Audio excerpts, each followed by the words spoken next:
हाँ, ये K5 है, K5 की स्क्रीन। इसके अंदर हमारा PWM तो ऑलरेडी ऑन रहता है जब आप कंट्रोल पैनल ऑन करते हैं, ठीक है। क्या होता है PWM? PWM मुझे नहीं पता। ठीक है, कोई बात हाँ, नहीं। जनरली ठीक है। फिर अगर मतलब जैसे कि नॉर्मल अगर पंप और सैंपल हमारा ऑफ रहता है तो ये पीवी की वैल्यू जो है, ये जो प्रेशर है ये वाला और एनालाइजर प्रेशर, ये दोनों के दोनों आपके सेम रहते हैं, हाँ, ठीक है। तो ये तो जस्ट एक आपकी रेफरेंस वैल्यू है ठीक है, जिससे हम इसको देख सकते हैं कि हाँ भाई कितना डिफरेंस है, ठीक है, ठीक है। तो अभी क्या है, जैसे आप पंप और सैंपल ऑन करते हैं तो जो सैंपल जब इस जिस वक्त कलेक्ट कर रहा है उस वक्त इसका जो डिफरेंस है वो 30 होना चाहिए, जो मेरे को ऑलरेडी मेल पे बताया गया है। तो ठीक है, पहले जो आ रहा था, जो प्रेशर आ रहा था, क्योंकि कहीं ना कहीं हो सकता है ब्लॉकेज होगी, तो इस वजह से 609, 541, 560 ऐसे आ रहा था, ठीक है। ये मेरा आज का है 12 बजे का, ठीक है। और ये मेरा है थर्सडे का, जो कि 611 आ रहा था। और आपका जो नॉर्मल प्रेशर है वो 730 है। तो ये अराउंड होना चाहिए आपका कितना, 699 या फिर 700, मिनिमम इतना होना चाहिए, 30 का डिफरेंस होना चाहिए।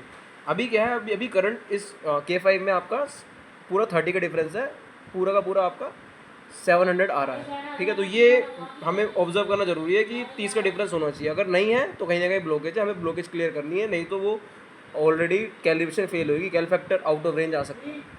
ये बाकी क्या है वैल्यू? O2? बाकी ये O2 की वैल्यूज़ हैं। अगर ये आपका सैंपल बिल्कुल एयर में है तो ये एयर की एम्बियंट दिखाएगा, जो कि आपकी एम्बियंट ऑब्वियसली 20.93 O2, CO2 0.0304, 09 भी ठीक है, वो अपने आप एडजस्ट कर लेता है बाद में जब हम कैलिब्रेट करते हैं। तो ये मतलब अराउंड आपका होना चाहिए कितना, ये 20 होना चाहिए और ये आपका 0.0, ये तो ठीक है, लेकिन आपका ऑक्सीजन इसमें ऑलरेडी कम आ रहा है, ठीक है, 20 के अराउंड होना चाहिए। मतलब हमारा ऑलरेडी पहले से ही सेंसर वीक है।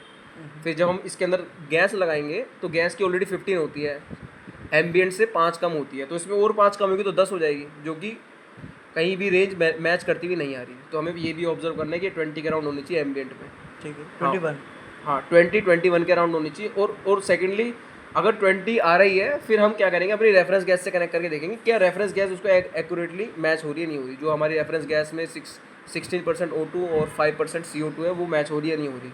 कई बार ऐसा हो रहा होता है कि CO2 जो है, हमने सैम्पलिंग लाइन लगाई और CO2 हमारा रेफरेंस गैस के साथ में कम आ रहा है और O2 ज़्यादा आ रहा है, ठीक है। उसका रीज़न इसलिए है O2 ज़्यादा आ रहा है क्योंकि आपके सिलेंडर में 16% है, लेकिन ज़्यादा आने की वजह ये है कि वो बाहर से ले रहा है O2, क्योंकि बाहर आपका 20 है। और सेकेंडली CO2 आपका कम आ रहा है। CO2 कम इसलिए आ रहा है क्योंकि आपके सिलेंडर के अंदर 5 है। अगर डायरेक्ट सिलेंडर से डायरेक्ट कनेक्ट है, कोई लीकेज नहीं है, तो 5 ही आना चाहिए, लेकिन 5 से कम आ रहा है, 4 आ रहा है, 2 आ रहा है। तो मतलब क्या है, वो आपके सराउंड जो एम्बियंट एयर है उससे आपकी CO2 मिक्स हो रही है और ऑलरेडी मिक्स होकर उसकी कंसनट्रेशन कम हो रही है। तो अगर CO2 आपकी कम आ रही है तो हम ये डिटेक्ट करते हैं कि कहीं ना कहीं लीकेज है, ठीक है। हाँ, इस चीज़ को हम इस तरीके से देखते हैं।